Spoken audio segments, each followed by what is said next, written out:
Bismillah wassalatu wassalamu ala rasulillah. Nasihat dikit buat kita semuanya.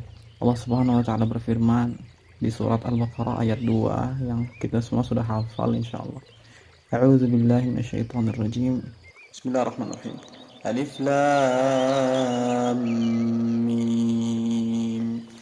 Dzalikal kitabu la raiba fihi hudan lil muttaqin. هدى للمتقين ذلك الكتاب لا ريب فيه هدى للمتقين هدى للمتقين. Allahu Akbar. Jadi di sini kita belajar satu hal yang sangat penting. Kita berusaha mentadabburi makna firman Allah Subhanahu wa taala. Sejauh kita hidup ini, sejauh mana Al-Qur'an mempengaruhi hidup kita. Sejauh mana Al-Quran sudah bisa memperbaiki keadaan kita. Kalau kita tarik ke belakang, kayaknya sedikit sekali kita berhasil melakukan itu. Kita berhasil membuat Al-Quran atau menjadikan Al-Quran sebagai teman untuk solusi dari setiap permasalahan kita. Padahal kita meyakini bahwa Al-Quran ini solusi, panduan hidup. Tapi apakah persentasenya besar? Apakah kita selama ini sudah berhasil melakukan itu? Nyatanya tidak dan belum. Mungkin hanya 5% atau mungkin lebih sedikit dari itu. Artinya kita sedikit baca Qur'annya, kita masih jarang sama Qur'an mempelajarinya, apalagi mengamalkannya begitu. Maka setiap kali kita membaca Qur'an, setiap saat itu ketakwaan kita harusnya bertambah. Dan itu berkolerasi itu. Satu sama lain terhubung. Setiap kali kita merasa ketakwaannya tinggi, maka ketika kita baca Quran itu akan semakin lebih khusyuk gitu. Jadi mencari hidayah, mencari huda ini bagi orang-orang yang bertakwa itu di Al-Quran. Sekarang pertanyaannya, kita sudah sejauh mana ketakwaannya? Kita di mana dari kata takwa itu? Kita posisinya ada di mana?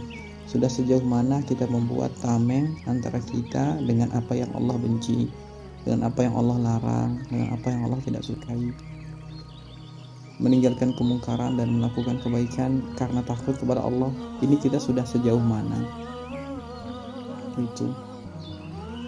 Maka kalau ada orang mengeluh misalnya, Ana udah baca Quran setiap hari, tapi kok Ana gak dapat hidayah, Ana gak merasa tambah iman. Ya jawabannya, gimana kita bisa dapat iman sedangkan kita masih berkecimpung, berlumurkan dosa, kita masih berkutat dalam maksiat. Kita masih menyia-nyiakan kebaikan, menyia-nyiakan amal soleh, seolah-olah menolak untuk melakukan amal soleh. Ibadah-ibadah, sholat sunnah, sholat puasa sunnah, sedekah, itu kan ibadah-ibadah yang akan menambah ketakwaan kalau terus dilatih, terus ditekuni. Tapi kita seolah-olah menolak dengan penundaan, dengan hal lainnya yang bersifat duniawi mungkin.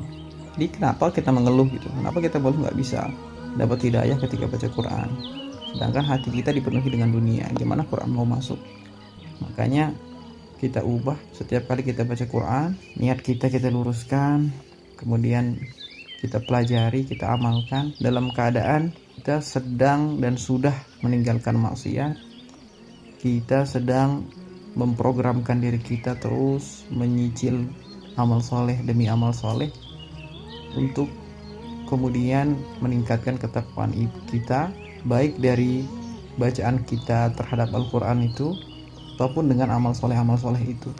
Sehingga ketika kita baca Quran, kita hatinya sudah dalam keadaan takwa, maka Quran ini akan sangat berpengaruh di hati kita gitu. Tenang, kita khusyuk bacanya. Sebaliknya pun ketika kita baca Quran, kita berusaha memahami, kita berusaha meresapi, itu akan menambah ketakwaan. Jadi dia itu berputar selama-lamanya. Allahumma inna nas'alukal huda wat tuqa wal afafa wal ghina. Wa sallallahu ala nabiyyina Muhammad wa sallam.